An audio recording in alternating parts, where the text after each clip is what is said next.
In a time long ago, deep in the heart of the African savanna, there was a great drought.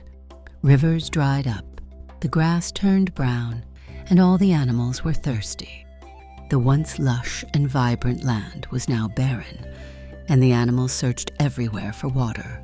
In this dry season, a mighty elephant named Tembo discovered a hidden waterhole deep in the forest. Tembo was the largest and strongest of all the animals, and he decided that the waterhole should be his alone. "This is my water," he declared.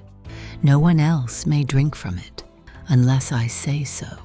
The other animals feared Tembo's power, so they dared not challenge him. Every day, they begged him for water, and every day Tembo turned them away or demanded something in return for just a few sips. The giraffe offered leaves, the zebra offered grass, and the birds offered songs, but Tembo was never satisfied.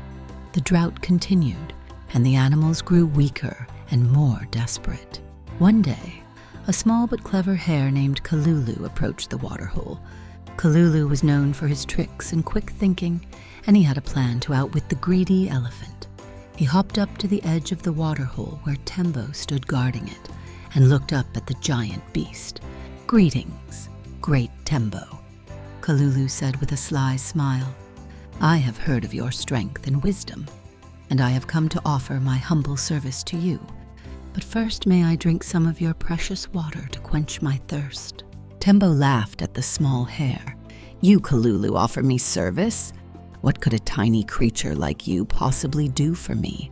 "Ah, mighty Tembo," Kalulu replied, "though I am small, I am swift and clever. I can help you guard the waterhole from any animal who might try to steal a drink behind your back. No one will dare challenge you if I am your loyal servant." Tembo thought about this for a moment. The idea of having a servant, even one as small as Kalulu, was appealing. "Very well," he said, "but you may only drink after you have proven your loyalty." Kalulu bowed deeply. "Of course, great Tembo. Let me show you my loyalty by bringing you a gift. Wait here by the waterhole, and I will return shortly." Kalulu then scampered off into the forest, but instead of bringing a gift, he went straight to the other animals and told them his plan. "Tembo is powerful, but he is also greedy," Kalulu explained. "We will all have water soon. Just follow my lead." The next day, Kalulu returned to the waterhole with a worried expression on his face. "Tembo," he cried, "I have terrible news. There is a monster coming to steal your water. I saw it with my own eyes, and it is enormous." Tembo, feeling threatened, straightened up. "A monster, you say? Where is this creature?" "Follow me, and I will show you," Kalulu replied, hopping toward the edge of the forest. Tembo, curious and anxious to protect his water, followed Kalulu into the trees. Kalulu led Tembo in circles, deeper and deeper into the forest, until they were far from the waterhole. "The monster should be just ahead," Kalulu said, "but I must hurry back to guard the water for you." While Tembo wandered through the forest searching for the imaginary monster, Kalulu raced back to the waterhole. He called all the animals to come and drink quickly before Tembo returned. The thirsty animals rushed to the water, drinking their fill and feeling relief after so long without water. When Tembo finally realized he had been tricked and rushed back to the waterhole, it was too late. The animals were gone, and they had all drunk from his precious water. Furious, Tembo stomped around the waterhole, but there was nothing he could do. Kalulu sat on a rock nearby, grinning.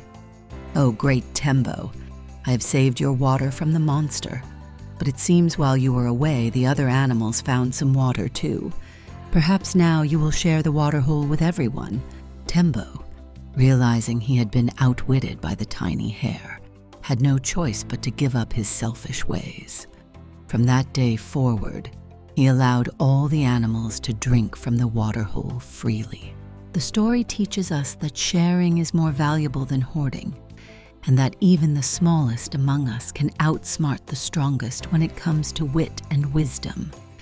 Greed can lead to isolation, while generosity fosters community and harmony.